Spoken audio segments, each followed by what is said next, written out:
Hey everyone, Golden Ninja 3000 here again. Today I'm going to be showing off both of the 2021 LEGO Chinese New Year sets. We've got the Story of Nian on the left and the Spring Lantern Festival on the right.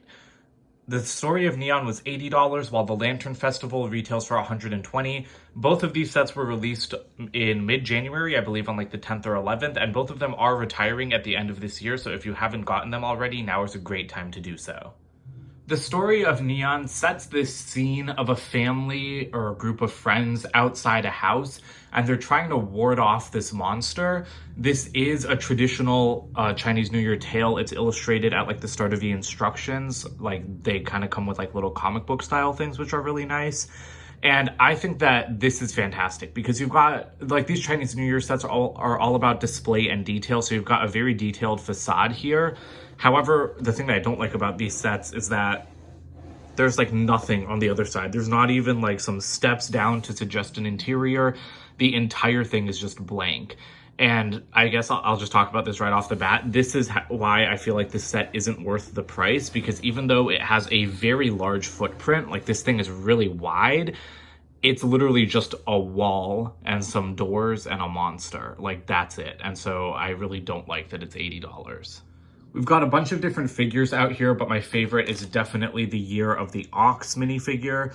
LEGO's been making new head molds each year for these Chinese New Year sets, new like helmet molds because they're not really heads. And I really hope that they continue making these. I'm sure that LEGO is going to keep making Chinese New Year sets because I think they're pretty popular. And it seems like they're settling into a pattern of $80 and $120 sets. And in both instances, the $80 ones don't really seem worth it. Like I said, there's a lot of great detail here. I love all of the snow. I really love everything around the doors. These are printed. There are 2 stickers in this set for like these kind of portraits on the door. That's not too annoying, although one of mine like was off the sheet and attached to the instruction manual when I pulled it out of the box. And I haven't translated these characters on either of the set. All of my Mandarin knowledge is in simplified characters, and I think that these are traditional ones. But I mean, I love how, you're using the One Ring piece as door handles, and these can open up even though, like I showed you guys, there is nothing inside. Something else I love about this set is the fireworks. So here we have a box with an unexploded firework, same build as last year. And then a couple power burst pieces are used to make it look like these fireworks are like blasting into the air. That's really clever, and I love that. And then above the roof of the entire thing, you've got actual exploding LEGO fireworks. I love the way these things are built. They are built on, I want to try taking one out here, but they're built on these kind of like long clear bar pieces. And then they're centered around a snowflake in trans neon orange. And then they're just built using cones, hollow studs, and then like old fairy style wands. And they look incredible. I'm really happy with how that turned out. And you'll see that there are a ton of different holes on the back. So you can position these anywhere you want to create different appearances. And yeah, I think that that's really clever. Honestly, the only thing I would ask for is even more of those. Like I would have loved getting like 3 or 4 of those fireworks because they're just such great builds. Nian himself is actually a much cooler build than I anticipated. I guess I had really just been focusing on the structure build in pictures. I hadn't really been paying much attention to the actual creature. But a ton of pieces go into this thing. And I mean, I feel like I build a lot of like LEGO creatures just because I buy so many LEGO sets, but this has to be one of my favorites. I love all of the detail around the head with like the golden kind of like vine elements. And then you've got teal bananas shaping the eyes, as well as some ribbons to act as whiskers. You do have some Wolverine claws in there to kind of look like even more whiskers. And the mouth can open and close a bit, although not much, like it can't close all the way. But then even the rest of the build is just done really well. The head's actually on a large ball joint, which is pretty unusual for something of this size, but it's just because it's so big. But I mean, the entire thing, it has a lot of good heft to it. I like the color scheme with the teal, orange, and gold. And then you do have some dark red highlights in there as well. The legs weren't super annoying to build. Usually I feel like legs on like something like this, like I'm just thinking of the Fenris wolf from Ragnarok in like 2017. I feel like these animals can become very tedious, and this one wasn't. You've also got a highly adjustable tail, pretty long for a build of this size, and it does have this little like assembly on the back. I don't know what that's supposed to be. It kind of looks like it's supposed to be almost like a wind chime or like a cluster of fireworks. But I don't know if it's just supposed to look like a fluffy tail. And I believe the whole point of the firecrackers is to ward Nian off. That's why the ox figure has this long string of like firecrackers or like noisemakers on this, on this little like string with bars. And, I lived in Asian countries when I was little. I lived in China and Singapore, so I did participate in a lot of Chinese New Year, like, festivities, but I never remember this story. I don't know if it's something that just wasn't in the region where I was living, but I think it's really interesting to get a set like this, and I love seeing, a classic story from another culture depicted in just, like, this nice little single-scene Lego set. The set that I think more people will be interested in, though, is the Spring Lantern Festival, because it is built on base plates and modular compatible. That is fantastic. I love it when LEGO does non-modular buildings that are modular compatible, like this or Diagon Alley. I love it so much. I think it's very clever, it's very smart to do, and I just like seeing more LEGO sets built on base plates. This does depict, it just seems like a little kind of like park. I really, really love that because it's built across 1.5 base plates. So this has the same footprint as Assembly Square and Ninjago City Docks and Ninjago City Gardens, actually, which I'm currently building. But it's so, like, there's so much less here compared to those sets. Like, I just built Assembly Square as well, like, last week. And those sets overload their base plates so much in a really fun way, like they have like super tall buildings and there's just like so much going on. So to me, it was really interesting to build a set that like never really rises more than like a couple bricks off the ground. Like, yes, there is some height here. You do have a gazebo back there, but for the most part, everything here is just like literally 2 or 3 bricks off the ground because you just put so much work into the actual park. So we have this little kind of pond, or yeah, it's not a river because it doesn't continue, but yeah, so we've got this little pond here. I love the details at the back. Okay, just trying to lift that up, but I'm just gonna go ahead and disconnect those. I'll show you guys that closer in a second. But I love those koi fish tiles. Those are fantastic. I also love these like lily pads with, I think these are like lotus flowers or daisies or something. I don't know. Sorry guys. But I love those flowers. I think that they're done really well with the little like cracked eggshell or crown piece. You've also got like a little bamboo forest back here, which I think was built cleverly. It is kind of annoying. I hate having to, like build such like tall spindly things then with like all the delicate flowers, but you can adjust them a little bit. And I mean, they do look good. You've also got a string of lanterns and little signs back here. You do get a printed lantern with an ox image on it, so that's really cool. And there is an ox build over here because it is the year of the ox, so that's really nice. But what's even nicer is that it has a light brick inside of it. Sorry, thought that was a little bit clearer to you guys, but you can push this and then you'll notice that it just glows right out through the front. And I think that that's a really cool feature. I love light bricks, and I mean, it's pretty unnecessary in my opinion, but I think it's nice that it was included.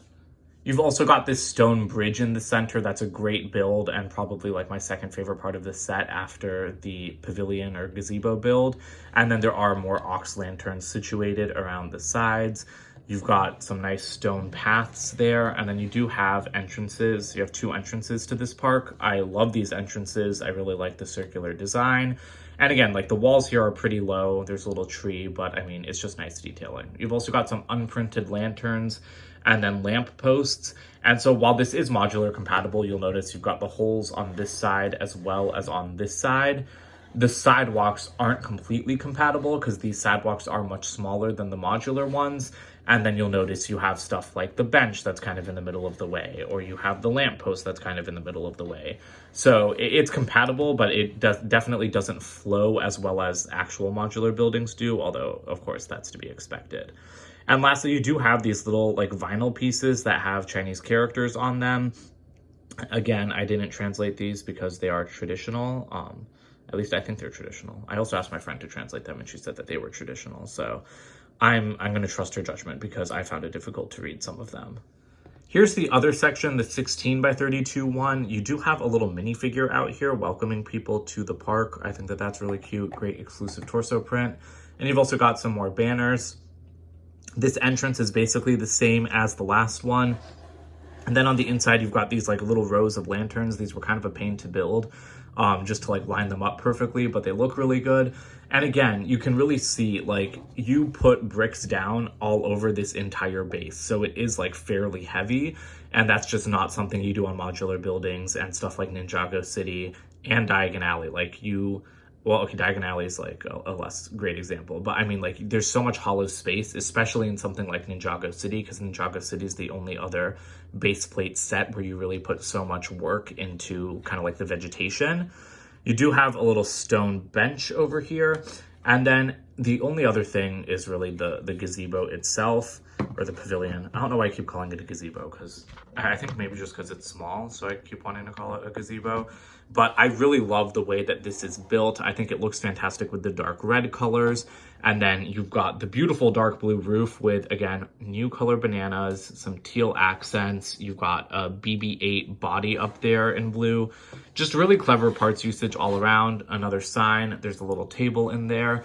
And around the side, you do have some more bamboo, as well as a lot of rock detail.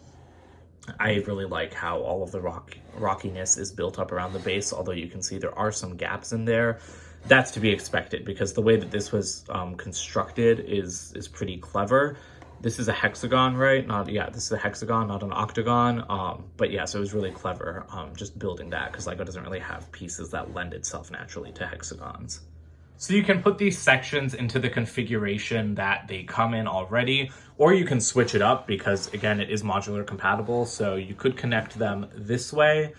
I don't think that really works. I would not advise that because that doesn't make any sense at all.